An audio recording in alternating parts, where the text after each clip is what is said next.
안녕하세요. 직무의 모든 것입니다. 2026년 1월 15일 목요일 서울 광화문 스튜디오입니다. 새해 밝았다고 떡국 먹은 게 정말 엊그제 같은데 달력이 벌써 절반이나 넘어갔네요. 시간이 정말 빠르죠.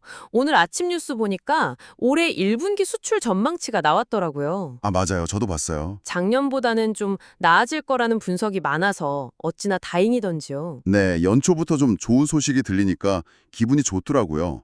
저희도 벌써 이게 16번째 이야기인데 오늘이 네 번째 녹음이잖아요. 맞아요. 이제 좀 익숙해질 만도 한데 매번 새로운 것 같아요.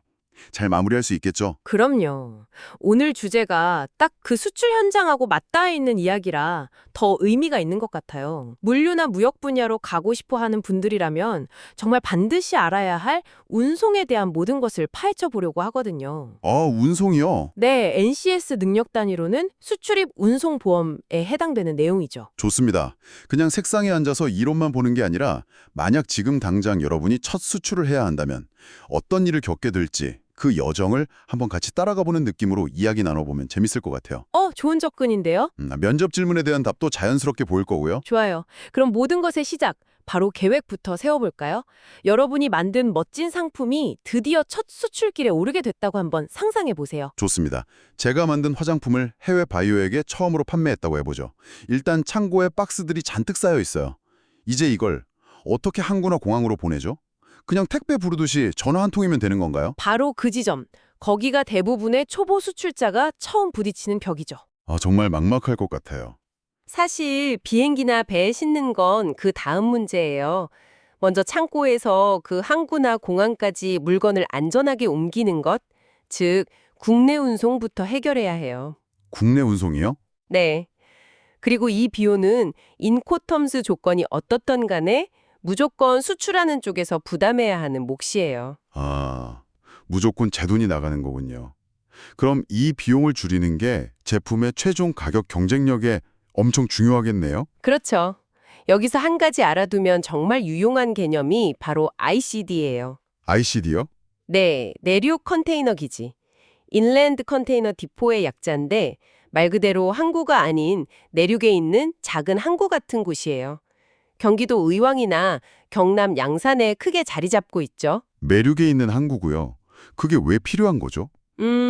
부산항이나 인천항 같은 곳은 늘 컨테이너들로 북새통을 이루잖아요. 네, 그렇죠. 근데 굳이 거기까지 가서 복잡한 통관 절차를 거치지 않고 가까운 의왕 ICD에서 통관을 다 끝내버리는 거예요. 그럼 시간도 절약되고 수출 신고가 빨리 끝나니까 설화증권, BL도 더 빨리 받을 수 있죠. BL이 있어야 은행에서 수출 대금을 받을 수 있으니까 자금 회수 측면에서 엄청난 이점인 셈이에요. 와, 그건 정말 실무적인 팁인데요. 복잡한 항구에 들어가기 전에 미리 동네에서 예방접종 맞는 느낌이네요. 비유가 정확하네요. 자, 그럼 ICD를 잘 활용해서 화물을 항구까지 보냈어요. 이제 진짜 바다를 건너야죠. 선택지가 있을까요? 물론이죠. 크게 보면 대륙을 횡단하는 느리고 묵직한 마라토너, 해상운송이 있고요. 마라토너. 하늘을 가로지르는 빠르고 비싼 스프린터, 항공운송이 있어요. 뭘 선택할지는 화물이 어떤 성격을 가졌는지에 따라 달라져요. 제 화장품은 일단 깨지기 쉽고 유통기한도 중요하고 또 최신 유행을 타는 제품이라 빨리 보내는 게 중요할 것 같아요. 그럼 무조건 항공운송이 답인가요? 아마 그럴 가능성이 높죠. 항공운송은 신속하고 정실성의 생명이니까요. 반도체처럼 하루만 늦어도 가격이 뚝뚝 떨어지는 그런 고부가 가치 제품이나 긴급 의약품 같은 것들이 주로 비행기를 타요. 비싸겠네요. 물론 비싸다는 단점이 있지만 요즘엔 대형 화물 전용기가 많이 생기면서 예전만큼 넘사벽 수준은 아니에요. 반대로 원자재나 자동차처럼 크고 무거운 것들은 당연히 해상운송을 이용하죠. 느리지만 압도적으로 저렴하니까요. 듣다 보니 궁금한 게 생겼어요. 요즘엔 도어투도어 배송이 기본이잖아요. 저희 집에서 미국에 있는 친구 집까지 한 번에 보내주는 서비스요? 네네. 이건 해상, 항공, 육상 운송에 다 섞여 있는 것 같은데 이걸 복합 운송이라고 부르는 건가요? 네, 맞아요. 그런데 그냥 여러 운송수단을 이용했다고 해서 다 복합운송이라고 부르진 않아요. 진짜 복합운송이 되려면 아주 중요한 조건들이 충족되어야 해요. 조건이요? 그냥 합치면 되는 게 아니군요. 그럼요. 핵심은 책임과 서류, 운임의 통일성이에요. 첫째, 단 한 명의 운송인이 전 구간의 책임을 져야 해요. 아, 한 사람이요? 네, 중간에 사고가 나도 딱 그 한 사람에게만 따지면 되는 거죠. 둘째, 서류도 딱 하나, 복합 운송증권만 발행되고요. 셋째, 운임도 구간별로 쪼개는 게 아니라 전체를 묶어서 하나의 운임으로 제시해야 하고요. 마지막으로 당연히 트럭, 배, 비행기처럼 두 가지 이상의 다른 운송수단이 결합되어야 하죠. 아, 그러니까 제 입장에서는 그냥 한 회사랑만 계약하고 신경 끄면 되게 만들어주는 시스템이군요. 책임 소재가 명확해진다는 게 가장 큰 장점이겠네요. 정확합니다. 자, 그럼 운송 방법도 정했어요? 실무자들이 2단계에서 서류 때문에 정말 머리가 아프다고 하던데 수많은 서류 중에 딱 하나, 이것만은 목심처럼 챙겨라 하는 게 있다면 뭔가요? 단연코 선화증권, BL입니다. Bill of Lading이요. BL. 예, 이건 그냥 물건 보냈습니다 하고 받는 택배 운송장이랑은 차원이 다른 문서예요. 차원이 다르다는 건 무슨 의미죠? BL에는 세 가지 심장이 있어요. 첫째는 화물을 잘 받았다는 영수증 기능.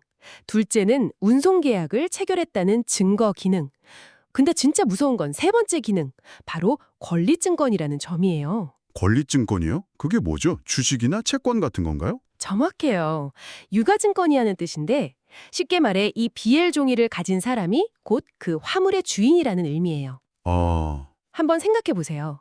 수백 년 전에 런던 상인이 인도에서 출발해서 아직 바다 한가운데에 있는 홍차의 소유권을 어떻게 팔았을까요? 그러게요. 배를 쫓아갈 수도 없고. 바로 이 BL이라는 종이 한 장을 팔았던 거예요. BL의 양도가 곧 화물 자체의 양도와 같은 법적 효력을 갖는 거죠. 이건 단순한 문서가 아니라 현대 글로벌 무역을 가능하게 한 혁명적인 금융기술이었던 셈이에요. 와, 그냥 종이 한 장이 아니라 바다에 떠있는 내 재산을 증명하는 등기부등본 같은 거였군요. 갑자기 BL이 다르게 보이네요. 그렇죠. 그런데 BL을 찾아보니까 마스터 BL, 하우스 BL 이런 게 있던데 이건 또 뭔가요? 서열이라도 있는 건가요? 하하, 서열 맞아요. 이 개념을 알려면 포워더라는 중간 해결사의 역할을 이해해야 해요. 포워더요? 네, 소량의 화물을 보내는 수출자들이 많을 거 아니에요. 포워더는 이 사람들의 작은 화물, LCL들을 모아서 하나의 거대한 컨테이너, FCL을 꽉 채우는 혼재 작업을 해요. 아, 여러 사람의 이삿짐을 모아서 트럭 한 대를 채우는 용달차 같은 개념이군요. 딱 그거예요. 그때 선박회사는 컨테이너 전체에 포워더에게 마스터 비엘을 한 장 발행해줘요. 그럼 포워더는 그 컨테이너 안에 짐을 넣은 실제 주인들, 즉 수출자들에게 각각 하우스 비엘을 발행해주는 거죠. 아, 그러니까 마스터가 있고 그 아래에 하우스가 여러 개 있는 거네요. 네, 그러니 당연히 마스터가 하우스를 지배하는 상하 관계가 성립되는 거고요. 개념이 아주 명확해지네요. 그럼 항공운송에서 쓰는 항공화물운송장, AWB는 BL이랑은 이름부터 다른데 결정적인 차이가 있나요? 아주 결정적인 차이가 있죠. 바로 유통성, 즉 소유권을 이전할 수 있느냐 없느냐의 차이예요. 유통성이요? 네, BL은 방금 말씀드린 것처럼 그 자체가 돈이고 재산이라 다른 사람에게 팔 수 있잖아요. 네네. 하지만 AWB는 소유권 이전이 불가능한 비유가증권이에요. 그냥 단순한 화물 영수증이자 운송 계약의 증거일 뿐 화물에 대한 권리증서가 아니에요. 아, 그래서 AWB에는 반드시 최종적으로 화물을 받을 사람의 이름이 명확하게 찍혀야 하고 중간의 주인이 바뀔 수가 없어요. BL은 소유권 증서, AWB는 그냥 영수증. 이게 핵심이군요.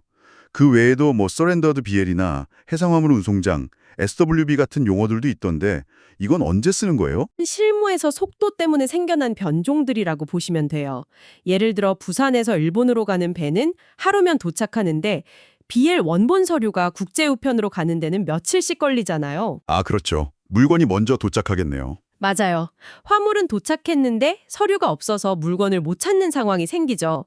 이럴 때 쓰는 게 surrendered BL이에요. 수출자가 선사에 BL 원본을 반납하고 수입자가 원본 없이도 물건 찾게 해주세요라고 요청하는 거죠. 그렇군요. 그럼 SWB는요? SWB, Sea-Waybill은 그냥 바다의 AWB라고 생각하면 쉬워요. 권리증권 기능이 없어서 아주 신속하게 화물을 넘겨줄 수 있죠. 서류만 해도 정말 복잡하네요. 자, 그럼 이 서류의 산을 넘었다고 치고 이제 가장 현실적인 문제, 바로 돈 이야기로 넘어가 보죠. 운임 청구서를 받았는데 THC, BAF, CAF 무슨 암호 해독하는 기분일 것 같아요. 처음 보면 누구나 그래요. 운임은 크게 기본 운임하고 온갖 종류의 추가 운임으로 나뉘는데 그 암호들이 다 추가 운임 항목들이에요. 아, 이걸 이해하려면 먼저 운임을 매기는 기준부터 알아야 해요. 운임 톤, RT라고 부르는데 revenue 톤의 약자거든요. 운임톤이요? 네, 화물의 실제 무게랑 부피를 따로 계산해서 둘 중에 더 돈이 많이 나오는 쪽으로 요금을 매기는 거예요. 아, 깃털 1톤이랑 쇠 1톤이 있을 때 깃털은 부피가 어마어마하니까 부피로 돈을 받고 쇠는 작고 무거우니까 무게로 돈을 받겠다는 거군요. 바로 그거죠. 합리적이죠. 네, 합리적이네요. 자, 이제 암호를 풀어볼게요. THC는 터미널 화물 처리비. 항구에서 거대한 크레인으로 컨테이너를 옮기고 쌓는 비용이고요. BAF? 네, 이건 면접 단골 질문이니까 꼭 알아두셔야 해요. CAF는 통화할증료, 환율 변동에 따른 위험을 보전하는 비용이고요. 정말 별의별 비용이 다 붙네요. 그런데 실무에서 정말 피눈물 흘리게 만드는 비용은 따로 있어요. 바로 디뮤레이지와 디텐션이라는 연체료예요. 연체료요? 도서관 연체료 같은 건가요? 훨씬 무섭죠. 디뮤레이즈는 컨테이너가 항구에 도착했는데 통관이 늦어져서 정해진 무료 기간 안에 못 찾아갔을 때 붙는 벌금이고요. 네. 디텐션은 컨테이너를 항구 밖으로 가져가서 짐을 다 뺀 뒤에 빈 컨테이너를 제때 반납하지 않았을 때 붙는 거예요. 아, 제가 아는 한 회사는 서류 하나 잘못 처리해서 컨테이너가 세관에 며칠 묶였는데 이 연체료가 운송비보다 더 많이 나온 적도 있어요. 정말 조용한 예산 도둑이죠. 와, 듣기만 해도 아찔하네요. 정말 꼼꼼하게 챙겨야 할 부분이군요. 항공우님도 이런 복잡한 구조인가요? 기본 원리는 비슷해요. 실제 무게와 부피 무게 중에 더 높은 걸로 계산하는 운임 산출 중량 개념도 똑같고요. 다만 항공 보안 강화에 따른 시큐리티 서치라지나 운임을 착불로 낼 때 붙는 CCP 같은 항공 고유의 항목들이 좀 더 있죠. 자, 이제 운임 구조까지 파악했습니다. 마지막 관문은 계약 체결이네요. 운송할 때마다 변호사 사무실 가서 두꺼운 계약서에 도장 찍고 그러나요? 아니요, 전혀요. 대부분의 경우, 즉 컨테이너 하나에 화물을 싣는 개품 운송에서는 별도의 계약서가 없어요. 그럼 계약서는요? 우리가 아까 목숨처럼 중요하다고 했던 그 선화증권, BL 자체가 바로 계약서예요. 아, 그 뒷면에 깨알같이 적혀있던 글씨들이요? 네, 바로 그 깨알 같은 약관들이 전부 법적 효력을 갖는 계약 조건들이에요. 물론 예외는 있어요. 곡물이나 원유처럼 배 한 척을 통째로 빌릴 때는 용선 계약이라고 해서 정말 두꺼운 별도의 계약서를 쓰죠. 그렇군요. 그럼 이 운송 계약의 주체는 누가 되어야 하죠? 물건을 파는 저인가요? 아니면 사는 수입자인가요? 바로 그 질문에 답을 주는 게 인코텀즈예요. 아, 인코텀즈? 네, 운송 계약을 누가 해야 하는지는 전적으로 인코텀즈 조건에 따라 결정돼요. 예를 들어 가장 많이 쓰는 FOB 조건이라면 수출자는 물건을 배에 싣기만 하면 책임이 끝나요. 그 이후의 운송 계약과 비용은 모두 수입자의 몫이죠. 네. 반대로 CIF나 CFR 조건이라면 수출자가 목적지 항구까지의 운송 계약을 책임지고 운임도 내야 하고요. 이걸 모르면 누가 배를 예약해야 하는지부터 헷갈리게 되는 거죠. 결국 인코텀즈를 모르면 운송의 첫 단추부터 잘못 끼울 수 있다는 말이네요. 그렇죠. 그럼 실무에서는 이 계약이 어떤 서류로 시작되나요? 실제 업무의 첫 단추는 선복 요청서, shipping 리퀘스트를 작성해서 포워더에게 보내는 거예요. 말 그대로 우리 화물을 실을 배의 공간을 예약해 주세요라고 요청하는 서류죠. 배 예약 신청서군요. 이게 그렇게 중요한가요? 아주 중요해요. 왜냐하면 이 선복 요청서에 적힌 내용이 거의 그대로 BL에 인쇄되거든요. 아, 있어요. 정말 모든 비극은 사소한 오타 하나에서 시작될 수 있는 거죠. 와, 오늘 정말 창고에서 화물을 꺼내는 것부터 시작해서 국내 운송, 국제 운송 방법 결정, 지뢰밭 같은 서류 작업, 암호 같은 운임 분석, 그리고 마지막 계약의 첫 단추까지 하나의 화물이 떠나는 전체 여정을 따라와 본 것 같네요. 맞아요. 복잡해 보이지만 결국 이 전체 흐름을 머릿속에 그리고 있는지가 물류, 무역 직무의 핵심 역량이에요. 이 그림이 있으면 면접에서 어떤 질문이 나와도 자신감 있게 답할 수 있고 실무에서도 문제 해결 능력이 달라지죠. 오늘 이야기 나눈 것보다 더 깊이 있는 정보가 필요하다면 어디를 참고하면 좋을까요? NCS 국가직무능력표준 사이트에 들어가셔서 수출입 운송 보험 학습 모듈을 찾아보시면 오늘 저희가 다룬 내용들이 훨씬 더 체계적으로 정리되어 있어요. 큰 도움이 될 겁니다. 네, 좋은 정보 감사합니다. 자, 그럼 마무리를 할 시간인데요. 오늘 여러분께 생각해 볼 만한 질문을 하나 던지면서 끝내고 싶어요. 네. 오늘 우리는 BL이라는 종이 서류가 얼마나 중요한지에 대해 이야기했잖아요. 그런데 요즘 EBL이나 블록체인 기반의 디지털 무역이 점점 현실이 되고 있어요. 만약 이 모든 종이 서류가 완전히 사라진다면 수백 년간 이어져 온 국제 무역의 리스크와 책임 관계는 근본적으로 어떻게 바뀔까요?